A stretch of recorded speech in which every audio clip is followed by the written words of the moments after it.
everyone, and welcome to another edition of Paul's Cinema Picks of the Week. I am your host, Paul Westbrook, Bradford's film enthusiast.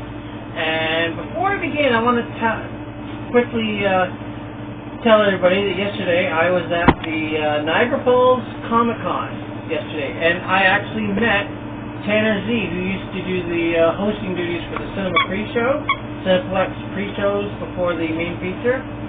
So I got to meet one of my film colleagues, and apparently he knew who I was, which was an amazing thing. And getting to chat with him about movies, and then I got to also converse with E.T. star Henry Thomas, and I was talking to him about the film E.T., and he was telling me little tidbits about how the show was. So I'm getting to actually meet some celebrities, and this is pretty cool. It's a good feeling. And yes, I got to thank my friend Ron LeBlanc for taking the picture of me and Tanner. Yeah, it was a bucket list thing and a lifelong dream for me to meet Tanner Zipton, so I am honored and truly blessed to have met him, and thank him very much. Now, on to the duties of today.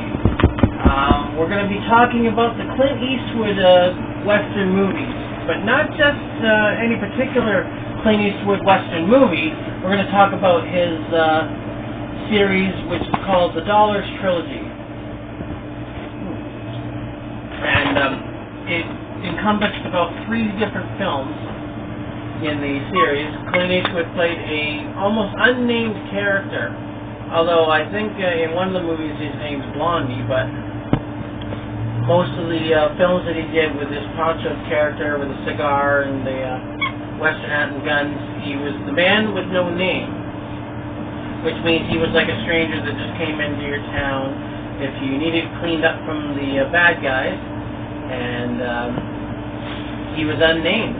Nobody actually knew what the name of the character actually was, but it became one of the more famous films of its time, and it was directed by Sergei Leone. Sergei Leone, he was a pioneer of a lot of the spaghetti westerns, and the score was Enrico Morricone. I can't really pronounce it that well. I'll do the best I can. Enrico Morricone did a lot of the scores, like the famous Man with Harmonica, and in this film he does the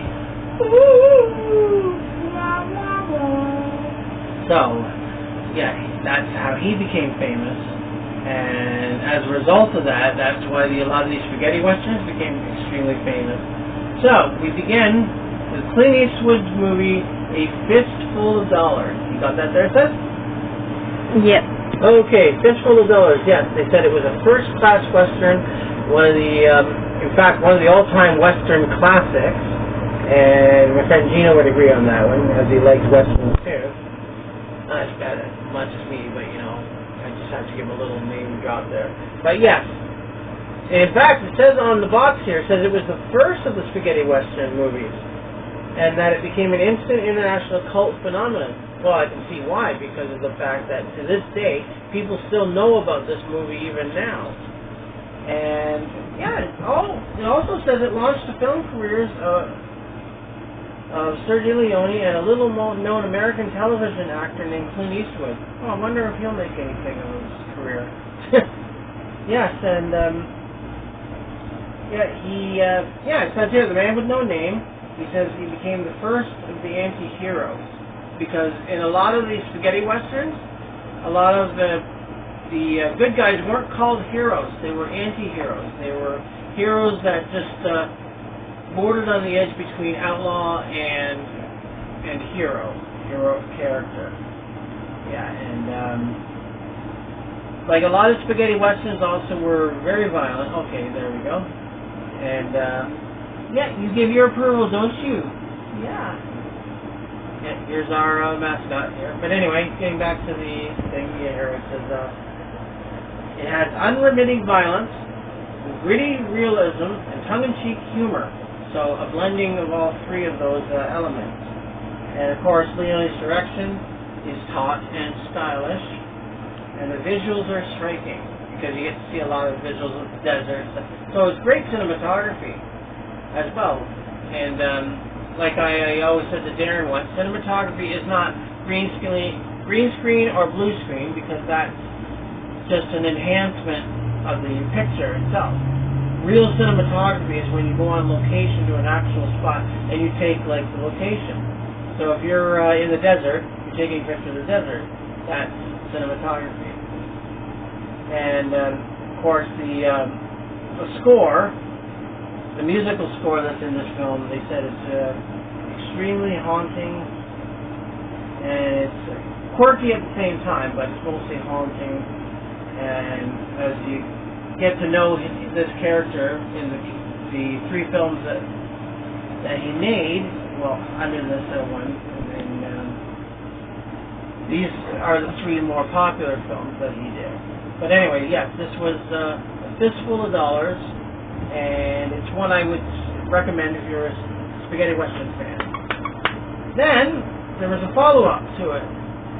Clint Eastwood did a follow-up in 1965, which was called For a Few Dollars More. And Dollars More was also like the last one. You have Sergio Leone serving up a second gun-blazing installment of the saga of the Man with No Name. And in this one, you get introduced to a new character, Lee Van Cleef. Well, that's the actor that plays the part. But yeah, Lee Van Cleef, who is one of my favorite character actors, plays both a good guy and a bad guy. And in this one here, you have Lee Van Cleef in this one. And also you get the European star Gian Maria Duotre, yes, as Indio, Clint's sadistic adversary.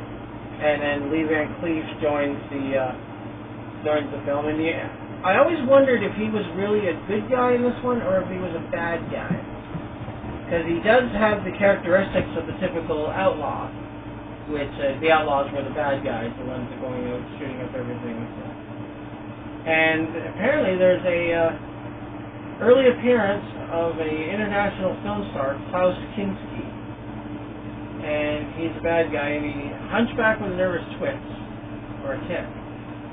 And you get gun battles, jailbreaks, bank holdups. You get, of course, humor. So it's a mixed blend of comedy and western action as well. Like this one, as compared to the first one I still think is more of the classic, but in this one, like I said, you get a little more to it than you would in the first one. The first one is the introductory film. This is the secondary film here, so you get to know Clint's character a little more. But like any spaghetti western, it's considered a modern day classic. By today's standards, yeah, it would be a classic, and one of the all-time great spaghetti westerns that are out there. Okay, now the third and final one is probably the most famous one that everybody knows about. Clint Eastwood, The Good, the Bad, and the Ugly. Yeah, it gets all sorts of accolades. It gets brilliant, impressive, overwhelming entertainment. And here you have the good, Clint Eastwood, the bad, Lee Van Cleef, and of course the ugly, actor Eli Wallach. And in this one you have the three of them working together, and to make a really good spaghetti western. And again, it's the third part of the Man with No Name series, or what they call the Dollars Trilogy. Like all three of the Fistful of Dollars, $3 More, The Good, Bad, and the Ugly. It all has those thematic elements that really come together and made this film as good as it was. It says this time Clint Eastwood's Man with No Name character teams with two gunslingers. You get Lee Van Cleef and Eli Wallach to pursue a fortune in stolen gold. And the teamwork doesn't count naturally to such strong-willed outlaws, and they soon discover that their greatest challenge may be to stay focused and stay alive in a country ravaged by war. So there's that back element too. Yeah, I got this one on DVD as opposed to the 2 VHSs, because the VHSs I got them for like $1 each. I went to a store and picked them up, so I wanted to get the third one, so I got it for a DVD. So in this one you got some special features as well. You get, of course, your audio commentary. You get a making of documentary. You get the Leone style documentary on Sergio Leone, and the man who lost the Civil War. It's a Civil War documentary, and you get Remembering the Good, the Bad, and the Ugly featurette on the audio re-recording, and you get 11 something here. I'm trying to read it here. Mentor Enrico Morricone, The Good, the Bad, and the Ugly feature on the composer, photo gallery, and original theatrical trailer. But like I said, when you look at all three of the films, I think the best one probably was the first one, The Fistful of Dollars, and A Few Dollars More was a great follow-up, and then this one was a great concluding film to conclude the film series on The Man with No Name, aka The Dollars Trilogy. And if you like spaghetti westerns, I'm not sure how my sister thinks about them, but I don't mind. If you like spaghetti westerns, these are three that I would suggest you go out and see if you can find them, and then watch from there. Well, with that being said, this is Paul Westbrook reminding you to like and subscribe to the channel, and to leave a comment. Please leave a comment below, because we like to have a comment below, and yeah, one of us will answer it. yes, one of us will answer if we do that, and then because we need some more people to see these, because apparently, like I said, I'm getting more known all the time, so that's a good thing. And please support your local your talents and people that actually enjoy doing this. And thank my sister Linda for doing the camera work on here as well. But for now, as I said, this is Paul Westbrook reminding you that I'll be seeing you at the movies. And so long for now.